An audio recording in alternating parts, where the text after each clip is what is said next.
Hello friends, कैसे हैं आप सब। उम्मीद करते हैं आप सब लोग अच्छे से होंगे। आज अपने ब्लॉग में मैं आप लोगों को लेके चलूंगी अपने स्कूल। तो चलिए चलते हैं अपने स्कूल की ओर। जैसा कि आप लोग देख रहे हैं कि मैं अपनी ही कार से अपने स्कूल जाती हूँ और खुद ही ड्राइव करती हूँ। मेरे और वीडियोस में आपने देखा ही होगा। और क्योंकि जब इंसान को ज़रूरत होती है तो वो सब कुछ करने के लिए हिम्मत जुटा ही लेता है। तो बस कुछ इसी तरह मेरी भी कहानी है। मेरी मजबूरी कहें या मेरी प्रॉब्लम कहें, मैंने कार चलाना सीखा और खुद ही ड्राइव करती हूँ और स्कूल खुद ड्राइव करके ही जाती हूँ। साथ में मेरी बेटी भी होती है और उनके अलावा मेरे साथ 3 टीचर्स और भी रहते हैं जिनको मैं पिक करती हूँ अलग अलग जगहों से। और वो मेरे साथ एक ही रूट पे हम लोगों का स्कूल है, वो लोग साथ में जाते हैं।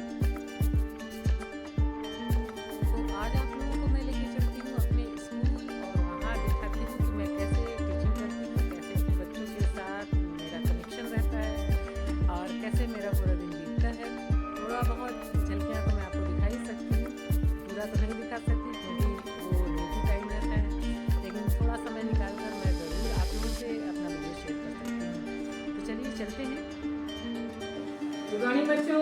Good morning ma'am. How are you? I am fine, thank you ma'am. How are you ma'am? I am fine, thank you so much. Sit down everyone. Thank you ma'am. अच्छा बच्चों, जैसा कि मैंने आप लोगों को कल बताया था इंग्लिश ग्रामर में, इंग्लिश व्याकरण में पार्ट्स ऑफ स्पीच के बारे में। पार्ट्स ऑफ स्पीच क्या होते हैं और इनके कितने प्रकार होते हैं, ये सारी चीजें मैंने आप लोगों को हिंदी और इंग्लिश दोनों में बता दिया था। तो कितने लोगों को सारी चीजें समझ में आ गई थी? बहुत अच्छी बात है, वेरी गुड।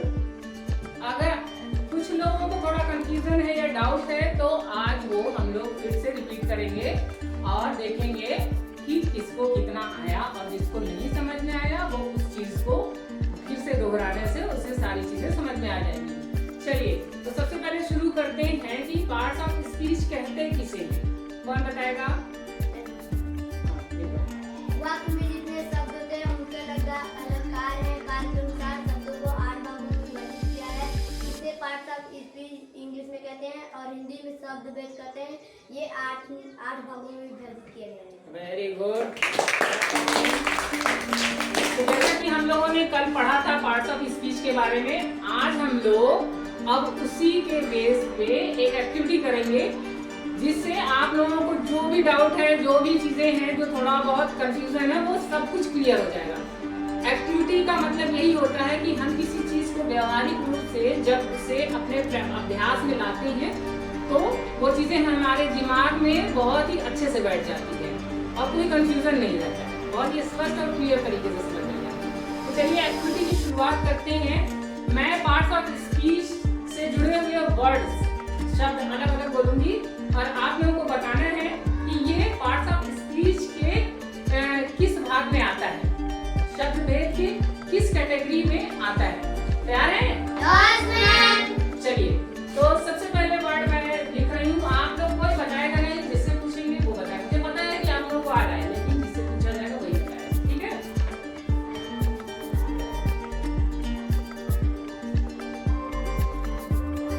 रीड। रीड का मतलब क्या होता है? पढ़ना। कितने लोगों को पता है कि ये किस कैटेगरी में आता है? वेरी गुड, बहुत अच्छी बात है भाई, ज्यादा से ज्यादा सभी लोगों को हमें लगता है पता है। चलिए दामिनी, वेरी गुड दामिनी जी, रीड का मतलब होता है पढ़ना, और पढ़ना एक क्रिया है जो हम अपने दैनिक जीवन में करते हैं। तो वो किस कैटेगरी में आएगा? वेरी गुड, बैठ जाओ भाई। अब ये बताइए कि रीड को तो मैंने पूछ लिया, अब राइट किस कैटेगरी में आता है? मैं मुझे पता है कि सबको आता है, लेकिन मैं जिससे पूछूं उनसे, क्योंकि कुछ बच्चे होते थोड़ा कंफ्यूज होते हैं, इसलिए पूछना जरूरी है। वैसे अभी अच्छी क्लास में मैंने किया तो थोड़ा कंफ्यूज भी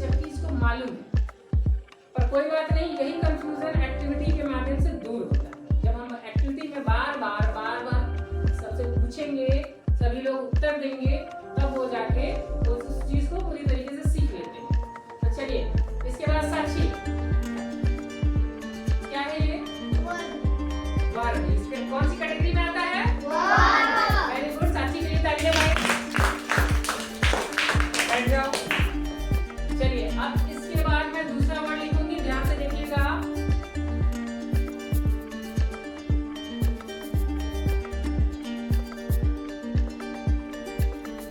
ये क्या है? ब्यूटीफुल का मतलब अब अपने मन में सोचिए कि ये किस कैटेगरी में आता है, पार्ट्स ऑफ स्पीच में किस कैटेगरी में आता है? कौन बताएगा? आकृति, फिर से तालियां भाई। बहुत अच्छे। एडजेक्टिव, नाउन या प्रोनाउन की विशेषता बताते हैं, क्योंकि ये सुंदर है, नाउन या प्रोनाउन की विशेषता बताता है।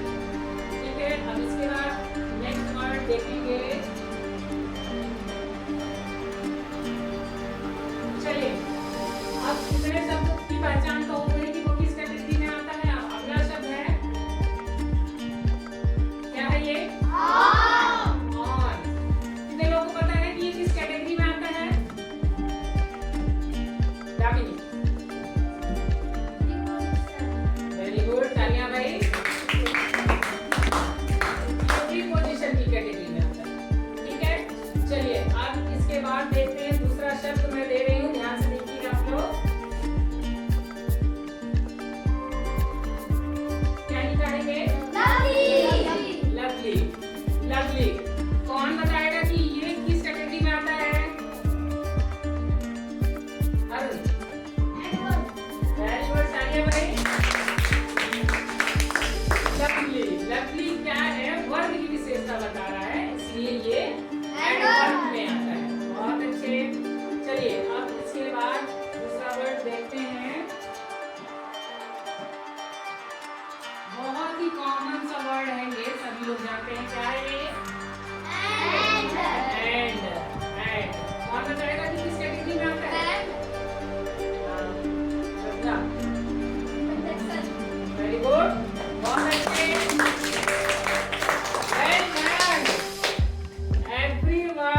Everyone understood very well.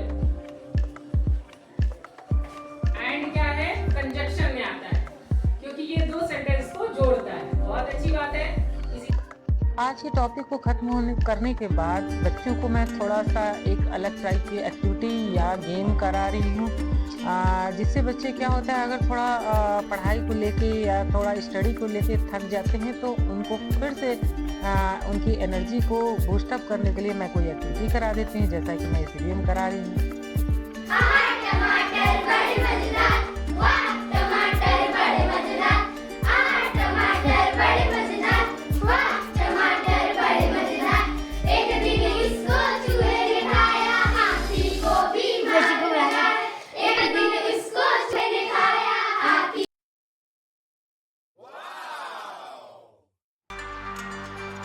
Video में आप देख ही सकते हैं कि बच्चे किस तरीके से मुझे सरप्राइज दे रहे हैं। मैं तो एकदम खुशी के मारे फूले नहीं समाती हूँ, और मेरा दिन इतना अच्छा गुजरता है बच्चों के साथ, आप यकीन नहीं मानेंगे। बच्चों के साथ मेरा वक्त कब बीत जाता है टीचिंग करते हुए, उनके साथ पढ़ाई के साथ साथ एंजॉय करते हुए, एक्टिविटी करते हुए और बच्चों के साथ इंटरेक्शन करते हुए मेरा टाइम कब बीत जाता है मुझे बिल्कुल भी एहसास नहीं होता है।